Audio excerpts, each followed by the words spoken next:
मुख्य परीक्षा 2020 के प्रश्न पत्र संविधान एवं लोक प्रशासन। प्रश्न पत्र 3 सामान्य अध्ययन 1 के भाग 2 में सम्मिलित है संविधान एवं लोक प्रशासन, कॉन्स्टिट्यूशन एंड पब्लिक एडमिनिस्ट्रेटिव। इसके अंतर्गत 2020 का प्रश्न पत्र डिस्कस करेंगे। सेक्शन फर्स्ट में शब्द सीमा 30 निर्धारित 2 अंक के प्रश्न पूछे जाते हैं। पहला जो प्रश्न है, उपराष्ट्रपति के निर्वाचन की प्रक्रिया को समझाइए। उपराष्ट्रपति के निर्वाचन की प्रक्रिया में संसद के दोनों सदनों के सदस्य मतदान करते हैं। निर्वाचन आयोग चुनाव आयोजित करता है जिसमें एकल संक्रमणी मत प्रणाली अपनाई जाती है। उम्मीदवारों को वरीयता क्रम में अंक देने होते हैं। जीत के लिए 391 वोटों की आवश्यकता होती है। तो यह जो है उपराष्ट्रपति के निर्वाचन की प्रक्रिया है। दूसरा जो प्रश्न है, विधि द्वारा स्थापित प्रक्रिया का अर्थ बताइए। विधि द्वारा स्थापित प्रक्रिया का अर्थ है कि किसी भी कार्य या निर्णय को करने के लिए एक निश्चित व निर्धारित प्रक्रिया का पालन करना आवश्यक है जो कानून या नियमों द्वारा निर्धारित की गई है। तीसरा प्रश्न है, भारत शासन अधिनियम 1919 के संदर्भ द्वैध शासन की अवधारणा को स्पष्ट कीजिए। द्वैध शासन प्रणाली भारत शासन अधिनियम 1919 की एक प्रमुख विशेषता थी जिसमें प्रांतीय विषयों को 2 भागों में बांटा गया था, आरक्षित व हस्तांतरित। आरक्षित विषय का प्रशासन गवर्नर, कार्यकारिणी परिषद व हस्तांतरित विषयों का प्रशासन गवर्नर मंत्रियों की सहायता से करता था। तो यह जो है भारत शासन अधिनियम 1919 के तहत द्वैध शासन की अवधारणा है। चौथा प्रश्न है, औपनिवेशिक स्वराज का अर्थ बताइए। औपनिवेशिक स्वराज का अर्थ है स्वशासन या आत्मनियंत्रण। यह एक ऐसी प्रणाली है जिसमें लोग अपने मामलों का प्रबंधन स्वयं करते हैं और बाहरी नियंत्रण से मुक्त होते हैं। स्वराज का उद्देश्य है नागरिकों को अधिक शक्ति व अधिकार प्रदान करना और उन्हें अपने भविष्य का निर्धारण करने में सक्षम बनाना। अगला प्रश्न है, संघात्मक शासन के लक्षण लिखिए। संघात्मक शासन 2 या 2 से अधिक स्तर की सरकारें होती हैं जिसमें केंद्र व राज्य सरकार सम्मिलित होती हैं। इसके अंतर्गत शक्तियों का विभाजन सम्मिलित होता है। संविधान द्वारा शक्तियों की व्याख्या की जाती है।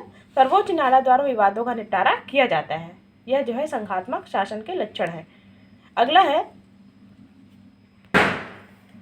पॉलिटकॉर्ब का पूर्ण रूप लिखिए। POSDCORB। इसके फुल फॉर्म में P का अर्थ प्लानिंग, O अर्थात organizing, S staffing, C coordinating, D directing, C coordinating, O organization, R reporting व B बजटिंग से संदर्भित है पॉलिटकॉर्ब। POSDCORB। अगला है सेक्शन 2 शब्द सीमा 60 निर्धारित है। 4 अंक के लिए इसमें प्रश्न पूछे जाते हैं। डायसी द्वारा प्रतिपादित विधि का शासन के अर्थ बताइए। डायसी एक फिलोसोफर वैज्ञानिक, डायसी द्वारा प्रतिपादित विधि के शासन का अर्थ है कि कानून का शासन सर्वोपरि होना चाहिए और सभी व्यक्तियों को समान रूप से कानून के अधीन होना चाहिए। इसके 3 सिद्धांत हैं। पहला, कानून की सर्वोच्चता, दूसरा, कानून के समक्ष समानता और तीसरा, व्यक्तिगत अधिकारों की सुरक्षा। डायसी के अनुसार विधि का शासन सुनिश्चित करता है कि सरकार की शक्तियां सीमित हो, वे नागरिकों के अधिकारों की रक्षा हो। यह सिद्धांत न्यायपालिका की स्वतंत्रता व निष्पक्षता पर भी जोर देता है। संविधान के आधारभूत ढांचे पर प्रकाश डालिए। अगला प्रश्न है, संविधान के आधारभूत ढांचे पर प्रकाश डालिए। पहला, मौलिक अधिकार। नागरिकों को मौलिक अधिकार प्रदान करता है जैसे समानता का अधिकार, स्वतंत्रता का अधिकार। संविधान जो है संविधान सरकार की संरचना को परिभाषित करता है जिसमें कार्यकारी, विधायी व न्यायपालिका शामिल होती हैं। तीसरा, शक्तियों का विभाजन। संविधान केंद्र व राज्य सरकार के बीच शक्तियों का विभाजन करता है जिसमें दोनों स्तरों पर सरकार की जिम्मेदारी स्पष्ट की जा सके। चौथा, न्यायपालिका की स्वतंत्रता। न्यायपालिका की स्वतंत्रता सुनिश्चित करता है जिससे न्यायपालिका निष्पक्ष व स्वतंत्र रूप से काम कर सके। पांचवा, संविधान संशोधन। संविधान में संशोधन की प्रक्रिया को परिभाषित किया जाता है जिससे आवश्यक परिवर्तन किए जा सकते हैं। अगला है, लोक आयुक्त की भूमिका को स्पष्ट कीजिए। भ्रष्टाचार की जांच करना। लोक आयुक्त सरकारी विभागों व अधिकारियों के खिलाफ भ्रष्टाचार के आरोपी की जांच करता है। दूसरा, नागरिकों की शिकायतों का निपटारा। लोक आयुक्त नागरिकों की शिकायतों का निपटारा करता है और उनकी समस्याओं का समाधान करने में मदद करता है। तीसरा, प्रशासनिक सुधार। प्रशासनिक सुधार की सिफारिशें करता है और सरकारी विभागों को अधिक पारदर्शी और जवाबदेही बनाने में मदद करता है। चौथा है, जवाबदेही सुनिश्चित करना। लोक आयुक्त सरकारी अधिकारियों और विभागों की जवाबदेही सुनिश्चित करता है और उन्हें अपने कार्यों के लिए जवाबदेह बनाता है। अगला प्रश्न है, राज्यपाल की शक्ति एवं स्थिति की विवेचना कीजिए। राज्यपाल की शक्तियों में शामिल है विधायी शक्ति, कार्यकारी शक्ति, न्यायिक शक्ति। विधायी शक्तियों के अंतर्गत राज्यपाल राज्य विधानमंडल का एक हिस्सा होता है और उसकी सहमति के बिना कोई विधेयक कानून नहीं बन सकता। कार्यकारी सम्मिलित के अंतर्गत राज्यपाल मुख्यमंत्री और अन्य मंत्रियों की नियुक्ति करता है और उन्हें पद की शपथ दिलाता है। न्यायिक शक्ति, राज्यपाल उच्च न्यायालय के न्यायाधीशों की नियुक्ति में भूमिका निभाता है। राज्यपाल की स्थिति संवैधानिक प्रमुख की होती है। राज्यपाल की भूमिका प्रशासन में महत्वपूर्ण होती है। प्रतीकात्मक भूमिका, प्रमुख रूप से कार्य करता है और राज्य के हितों का प्रतिनिधित्व करता है। निष्पक्षता, राज्यपाल को निष्पक्ष व तटस्थ रहना होता है और उसे राज्य के हितों को ध्यान में रखते हुए निर्णय लेने होते हैं। इनकी सीमाओं की यदि हम बात करें, सीमाएं जो हैं, मंत्रिपरिषद की सलाह, राज्यपाल को अधिकांश मामलों में मंत्रिपरिषद की सलाह का पालन करना होता है। विधानमंडल की मंजूरी, राज्यपाल के कई निर्णयों के लिए विधानमंडल की मंजूरी आवश्यक होती है। संविधान एवं लोक प्रशासन के अंतर्गत पूछा गया अगला प्रश्न, संगठन के संबंधित 7S मॉडल की विवेचना कीजिए। 7S मॉडल जो है एक संगठनात्मक विश्लेषण का एक प्रसिद्ध मॉडल है जिसे मैकिन्से एंड कंपनी के द्वारा विकसित किया गया था। यह मॉडल संगठन के विभिन्न पहलुओं को समझने व सुधार करने में मदद करता है। इसमें शामिल है 7S, अर्थात 7S का फुल फॉर्म यदि हम देखें, strategy, structure, system, skill, staff, style, shared values. यह सभी जो है 7S मॉडल के रूप को संदर्भित करती हैं। पहला है स्ट्रेटेजी, रणनीति, संगठन के दीर्घकालिक योजनाओं और उद्देश्यों की रणनीति तैयार करना। सेकंड एस, दूसरा एस का मतलब है स्ट्रक्चर, अर्थात संरचना, संगठन की आंतरिक संरचना जैसे विभाग, पद व रिपोर्टिंग के संबंध में संरचना बनाना। तीसरा सिस्टम, प्रणालियां, संगठन के भीतर उपयोग की जाने वाली प्रक्रियाएं और प्रणालियां जैसे कि वित्तीय प्रबंधन, मानव संसाधन का प्रबंधन आदि।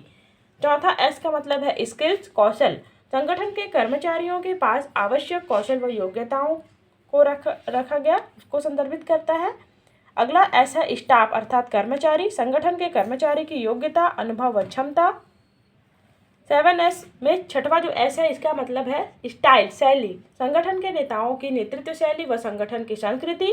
7S शेयर्ड वैल्यू, साझा मूल्य, संगठन के मूल मूल्य और सिद्धांत जो उसके निर्णय व कार्यों को निर्देशित करते हैं। यह 7S मॉडल को दर्शाता है संगठन के।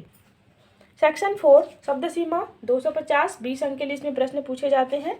12वां जो प्रश्न है, भारत के राष्ट्रपति के निर्वाचन पद्धति को उदाहरण सहित समझाइए। भारत के राष्ट्रपति का निर्वाचन एक महत्वपूर्ण प्रक्रिया है जिसमें संसद के दोनों सदन, लोकसभा व राज्यसभा और राज्य विधानसभा में निर्वाचित सदस्यों द्वारा मतदान किया जाता है। यह प्रक्रिया भारतीय संविधान के आर्टिकल 55 के अनुसार होती है। निर्वाचन की प्रक्रिया, निर्वाचन आयोग की भूमिका, निर्वाचन आयोग राष्ट्रपति के निर्वाचन के लिए समय और प्रक्रिया निर्धारित करता है। दूसरा, मतदाताओं की सूची, संसद के दोनों सदनों और राज्य विधानसभा के निर्वाचित सदस्य मतदाता होते हैं। तीसरा, नामांकन, उम्मीदवार अपना नामांकन पत्र भरते हैं और आवश्यक शुल्क जमा करते हैं। चौथा, मतदान, मतदाता अपने मतपत्र पर उम्मीदवारों के नाम के आगे अपनी पसंद के अनुसार अंक देते हैं। पांचवा, मतगणना, मतगणना के दौरान मतों की गणना की जाती है और उम्मीदवारों को प्राप्त मत संख्या के आधार पर विजेता का निर्धारण किया जाता है। इन प्रक्रिया को हम उदाहरण के माध्यम से समझने का प्रयास करते हैं। मान लीजिए कि राष्ट्रपति के निर्वाचन में 3 उम्मीदवार ए, बी व सी सम्मिलित हैं। संसद के दोनों सदन और राज्य विधानसभा के 1000 निर्वाचित सदस्य मतदाता हैं। 1000 निर्वाचित सदस्य मतदाता व 3 जो है उम्मीदवार ए, बी, सी। मतदान के दौरान यदि मतदाताओं ने अपने मतपत्र पर उम्मीदवारों के आगे अंक दिए, मतदान के गणना के परिणाम यदि हम देखें, ए को 400 मत प्राप्त हुआ, बी को 300 मत और सी को 300 मत। इस उदाहरण में ए को सर्वाधिक, इसलिए वह राष्ट्रपति हो जाएगा। ए को सर्वाधिक मिला अर्थात वह राष्ट्रपति घोषित किया जाएगा। तो इस प्रकार से जो है निर्वाचन की प्रक्रिया होती है। निर्वाचन के महत्वपूर्ण पहलू यदि हम देखें, अनुपातिक प्रतिनिधित्व जनसंख्या के आधार पर निर्धारण किया जाता है। गुप्त मतदान, मतों की गोपनीयता जो है सुनिश्चित की जाती है। अगला प्रश्न है, छत्तीसगढ़ के प्रशासनिक ढांचे का विवेचन कीजिए। छत्तीसगढ़ के प्रशासनिक ढांचा त्रिस्तरीय पंचायती राज प्रणाली आधारित है जिसमें ग्राम पंचायत, जनपद पंचायत व जिला पंचायत सम्मिलित होती हैं। ग्राम पंचायत स्थानीय स्वशासन की सबसे छोटी इकाई है जिसमें एक या एक से अधिक गांव शामिल होते हैं। ग्राम पंचायत के पदाधिकारी सरपंच, उप सरपंच व पंच होते हैं जो प्रत्यक्ष रूप से चुने जाते हैं। ग्राम पंचायत के प्रमुख कार्य ग्राम सभा की बैठक का आयोजन करना, ग्राम पंचायत के आय व्यय का बजट तैयार करना, ग्राम पंचायत क्षेत्र के प्राकृतिक संसाधनों और सरकारी संसाधनों की सूची तैयार करना।